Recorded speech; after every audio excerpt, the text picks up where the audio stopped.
Lalu lintas dengan pendekatan filosofis dapat dipahami bahwa sebagai urat nadi kehidupan. Urat nadi kehidupan ini ditunjukkan dengan memahami bahwa suatu masyarakat untuk dapat hidup, tumbuh, dan berkembang itu memerlukan adanya produktivitas.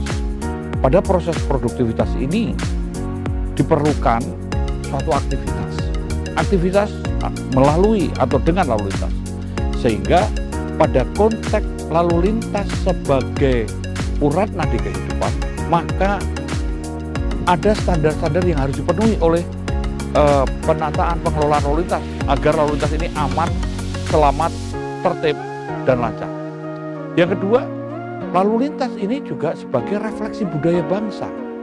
Artinya bahwa perilaku berlalu lintas merupakan suatu refleksi tingkat pengetahuan, tingkat pemahaman, kepekaan, kepedulian akan keselamatan bagi dirinya maupun orang lain.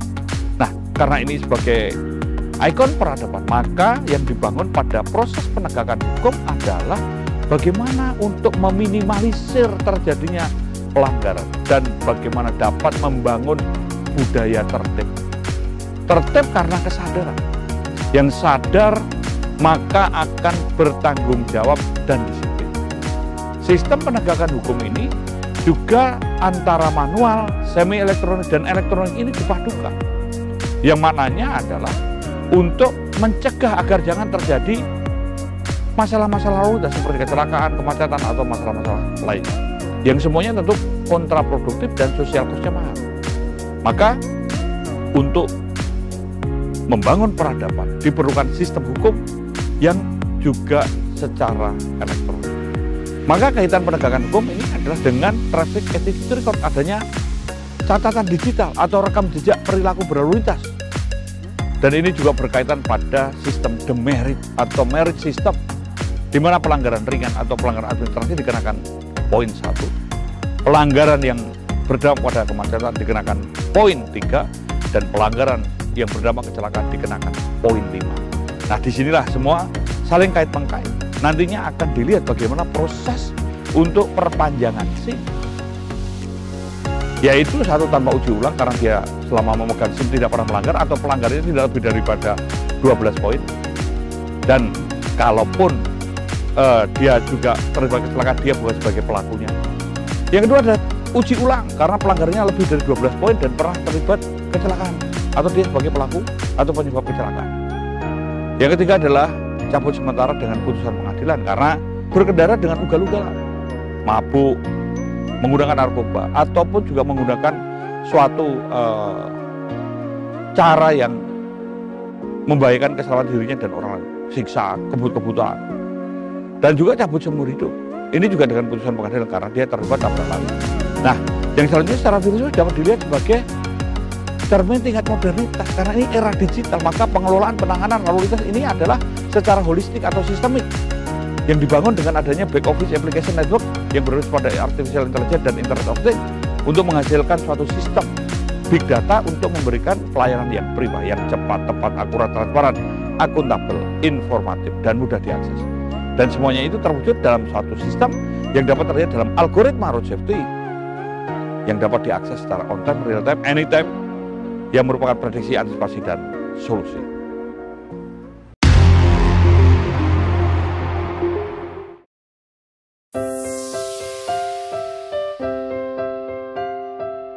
Lalu lintas ini tentu juga dilihat dengan pendekatan geopolitik atau geostrategis.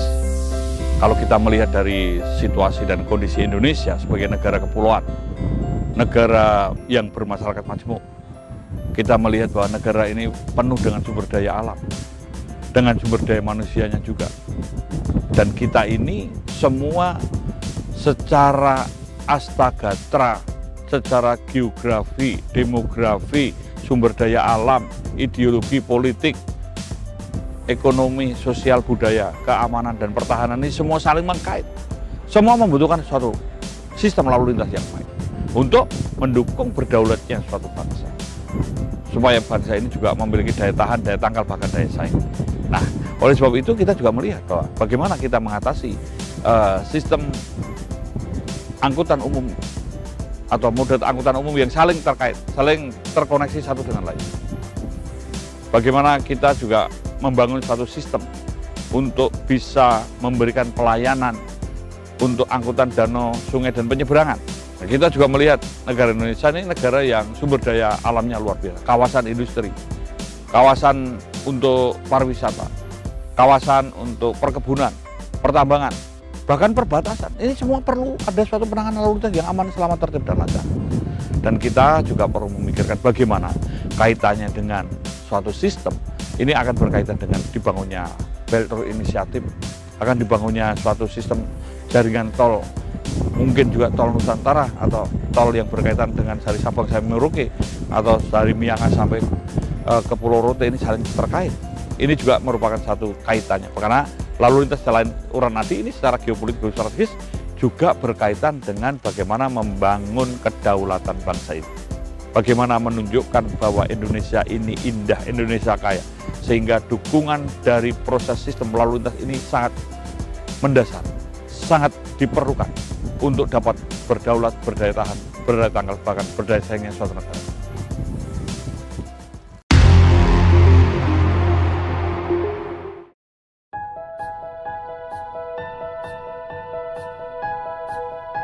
Melihat lalu lintas dengan pendekatan sosiologis, artinya pada konteks sosial ini adalah bagaimana lalu lintas ini dapat mendukung meningkatnya kualitas hidup masyarakat, dapat mendukung produktivitas.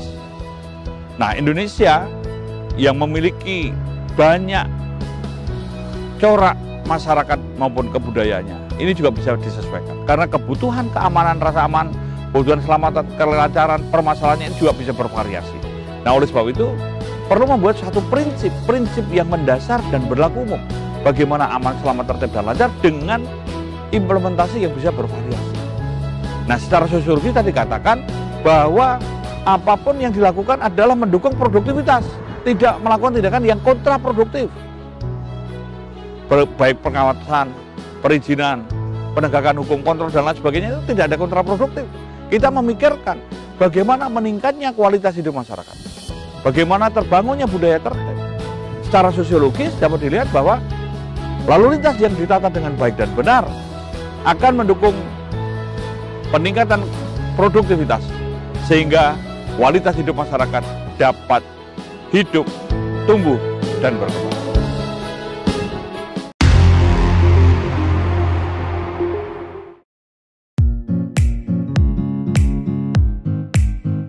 Lalu lintas dalam pendekatan globalisasi, kita melihat bahwa dunia sekarang tanpa sekat ruang dan waktu. Kita ada sistem perdagangan bebas, ada AFTA, ada banyak sistem-sistem yang berkaitan dengan sumber daya, baik ekspor, impor, ataupun segala sesuatu yang dapat saling mempengaruhi. Kita juga melihat, semua mengetahui bahwa Indonesia ini mempunyai posisi-posisi yang strategis. Nah, pada konteks seperti inilah lalu lintas juga dipikirkan bagaimana kita bisa memberikan pelayanan yang terbaik. Bagaimana semua dapat berjalan dengan aman, selamat, tertib, dan lancar. Tidak hanya secara pragmatis yang dikatakan, tapi kita juga melihat secara politis, secara ekonomis.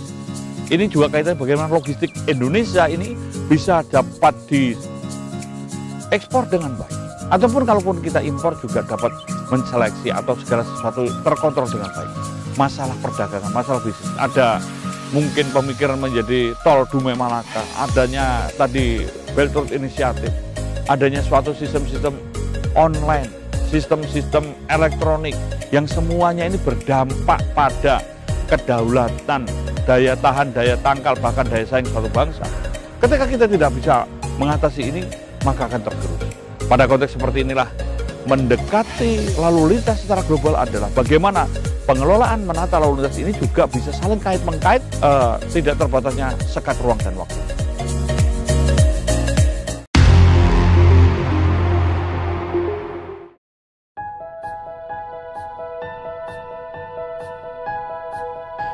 Ketika melihat lalu lintas pada pendekatan perubahan sosial dan modernisasi ini perlu adanya disruption. Kita lihat disrupsi. Bagaimana penataan ini bisa melampaui perubahan kalau perlu. Artinya proaktif, problem solving, visioner. Nah, sistem-sistem yang ada perubahan ini semua menuntut adanya kecepatan, ketepatan, keakurasian, akuntabilitas, transparansi, kemudian mengakses sistem-sistem informasi yang terbuka, sistem data yang terbuka. Nah, konteks seperti ini diperlukan adanya suatu sistem. Sistem tadi yang katakan di era digital, maka yang dibangun adalah adanya back office application network yang berbasis pada artificial intelligence maupun Internet of Things untuk recognize atau inputting data, untuk membangun big data, untuk menuju pada one gate service, di mana semua sistem pelayanannya ini cepat, tepat, akurat, transparan, akuntabel, informatif, mudah diakses. Nah, sistem ini juga akan memunculkan suatu algoritma, bahkan indeks, algoritma road safety ataupun indeks road safety dalam bentuk infografis, info statistik, info virtual yang real time, on time, anytime, dan merupakan kita juga berpikir secara prediktif, antisipatif, secara solutif. Nah, sistem inilah yang nanti dikaitkan dengan bagaimana data ini bisa sharing, bisa saling berkaitan. Karena pada konteks perubahan sosial yang begitu cepat dengan modernisasi, kebijakan dan keputusan ini tidak hanya serta-merta dibangun secara kebiasaan atau common sense, tapi juga berbasis riset. Di sini kita akan mengembangkan adanya Traffic Accident Research Center dan menuju kepada Road Safety Research and Development, serta menyiapkan bagaimana laboratorium road safety ini dibangun. Nah, sistem-sistem ini tentu perubahan. Sekarang kita melihat bahwa adanya kendaraan yang berbasis pada listrik, sehingga tidak lagi CC, tapi kita melihat kecepatan, tetap pada kecepatan, karena jarak tempuh, waktu tempuh, serta kecepatan ini juga menjadi penting. Nah, pada konteks ini kita melihat sekarang perkembangan Smart City, bagaimana kita melihat pada sistem-sistem digital lainnya yang saling mendukung, bagaimana kendaraan tanpa awak, atau mungkin yang berkaitan dengan pengamanan, untuk pengawalan, untuk mengamankan dari sistem drone, sistem frekuensi, dan lain sebagainya. Nah, disinilah perlu adanya sistem cyber security, dan ada petugas polisi cyber atau cybercom yang dibangun untuk memberikan pelayanan secara virtual. Yang dielaborasi dengan pelayanan aktual, di sini saling mendukung, sehingga pelayanan yang prima tetap diberikan, sehingga selalu dapat berupaya untuk mewujudkan lalu lintas yang aman, selamat, tertib, lancar, meningkatnya kualitas keselamatan dan menurunnya tingkat fatalitas korban kecelakaan, terbangun budaya tertib, dan adanya pelayanan yang prima.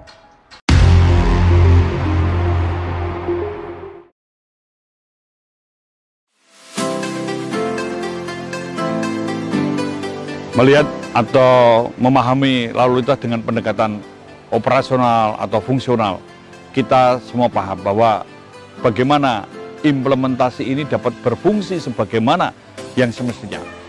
Baik edukasi, traffic engineering atau rekayasa lalu lintas, registrasi dan identifikasi baik pengemudi maupun juga untuk kendaraan bermotor, kaitannya dengan penegakan hukum, kemudian untuk komunikasi koordinasi, komando pengendalian dan informasi, kaitannya dengan sinergitas antar pemangku kepentingan, bagaimana kaitannya dengan rekomendasi dampak lalu lintas, serta kaitannya dengan koordinator dan pengawasan penegakan hukum dari PPNS. Nah, secara fungsional ini kita melihat bahwa bagaimana secara rutin yang dilakukan, bagaimana untuk memberikan pelayanan kepada publik, baik pelayanan keamanan, keselamatan, hukum, administrasi, informasi maupun kemanusiaan.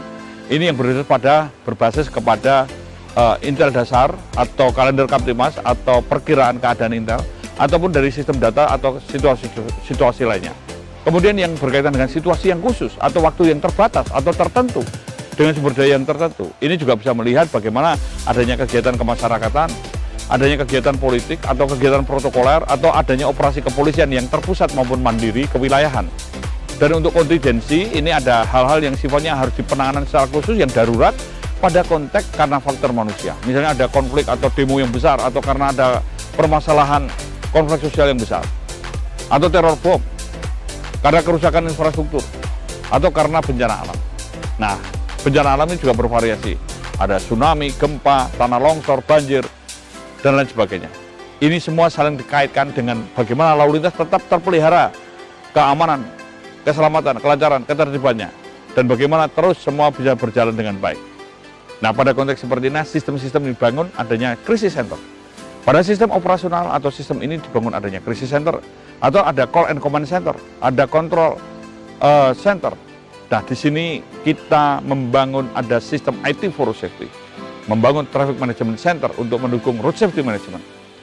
membangun yang namanya Safety and Security Center, itu untuk mendukung safe route, dan membangun Electronic Registration and Identification untuk mendukung pada safer vehicle, membangun Safety Driving Center untuk mendukung safer user, dan membangun Intelligent Traffic Analysis untuk mendukung penanganan pasca kecelakaan atau post crash care. Nah, semua sistem ini dibangun secara smart management dengan diawali oleh Cybercop yang tentu nanti akan menuju Big Data dan One Gate Service.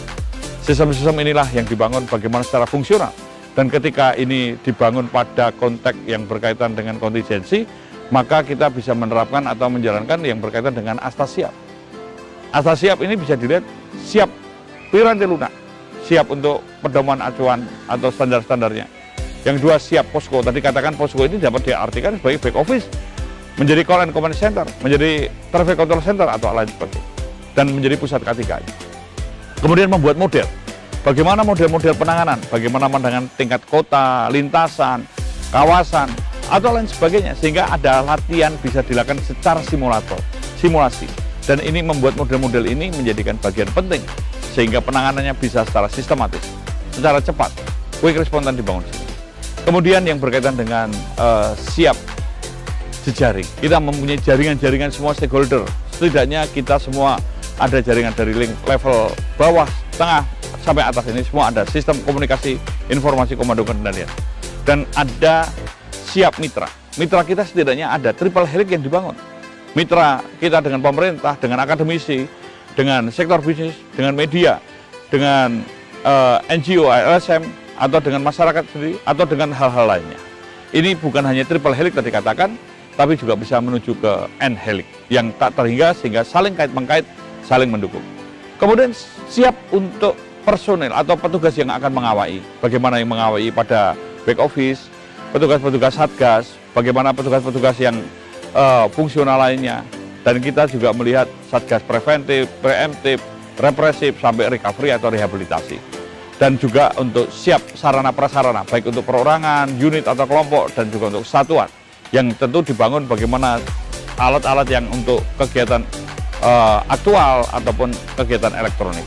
Dan juga untuk siap anggaran yang dibangun bagaimana anggaran yang budgetar maupun non-budgetar. Dan semua ini saling kait-mengkait, sehingga apa yang dilakukan ini dapat dilihat bagaimana terwujud dan terpeliharanya lalu lintas yang aman, selamat, tertib, dan lancar. Bagaimana meningkatnya kualitas keselamatan, menurunnya tingkat fatalitas korban kecelakaan, terbangun budaya tertib, dan adanya pelayanan yang prima kepada masyarakat, baik pelayanan keamanan, pelayanan keselamatan, pelayanan hukum, pelayanan administrasi, pelayanan informasi, maupun pelayanan kemanusiaan.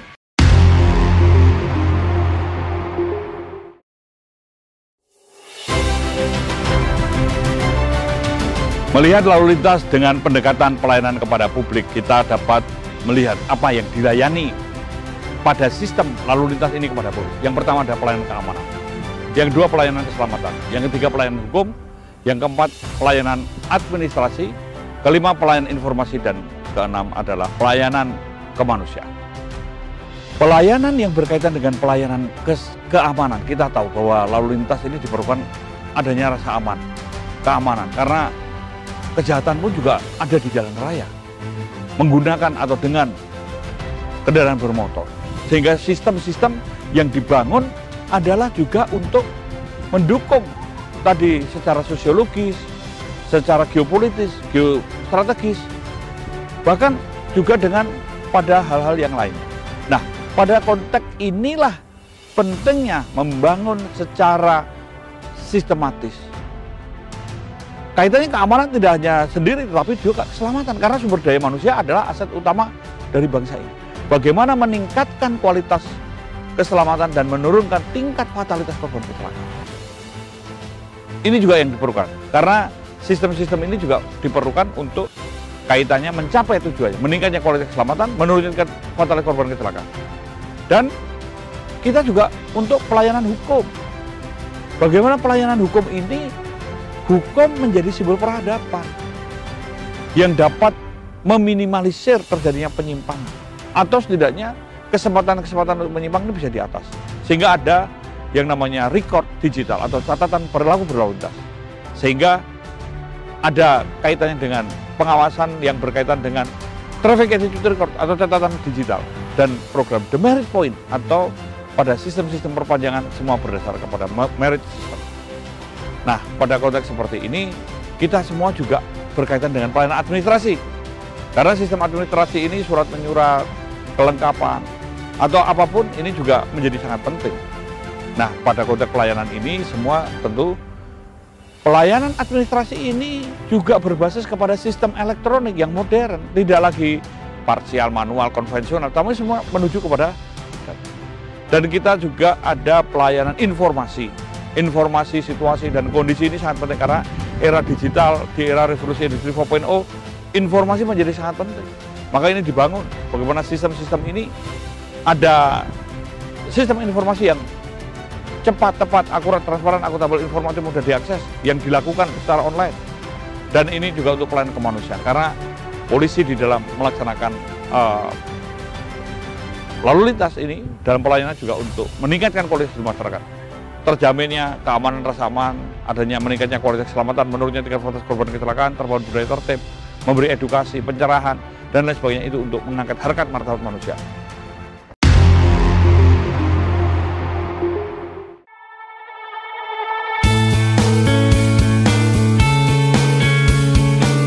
Pendekatan lalu lintas secara yuridis atau secara hukum ini bagaimana hukum atau pengaturan penataan ini merupakan suatu ikon peradaban. Dan hukum ini merupakan suatu cara atau sistem untuk membantu membangun budaya tertib, untuk dapat diselesaikannya berbagai masalah secara beradab, untuk dapat memberikan perlindungan, pengayoman, pelayanan kepada korban dan pencari keadilan, dan memberikan suatu edukasi supaya ada kepastian. Nah, oleh sebab itu, tentu di sini juga selain hukum, secara yuridis juga ada keadilan. Karena hukum ini juga untuk manusia. Bagaimana semua saling mendukung untuk meningkatkan kualitas hidup masyarakat. Bagaimana kita semua juga menyadari untuk mengatasi berbagai hal yang kontraproduktif. Kita juga menyadari bahwa ketika kita mengatasi berbagai masalah untuk tidak menimbulkan masalah. Nah, pada konteks seperti inilah secara hukum bagaimana pengaturan, penataan secara berjenjang ini semua akan berkaitan dengan konstitusi, berkaitan dengan undang-undang kepolisian, berkaitan dengan undang-undang lalu lintas, berkaitan dengan peraturan pemerintah, berkaitan dengan peraturan presiden, berkaitan dengan peraturan menteri, peraturan kapolri, bahkan sampai ke tingkat peraturan kakor lantas atau pada standar-standar atau pedoman-pedoman acuan hingga SOP-nya. Ini semua saling kait-mengkait. Bagaimana untuk menjadi profesional? Karena hukum menjadi panglima. Mewujudkan supremasi hukum. Dengan hukum ini dapat memberikan jaminan dan perlindungan HAM. Dengan hukum ini juga akan adanya transparansi dan akuntabilitas. Dan ini juga berupaya membangun, meningkatkan, dan menumbuh kembangkan hidup serta kehidupan yang terus meningkat.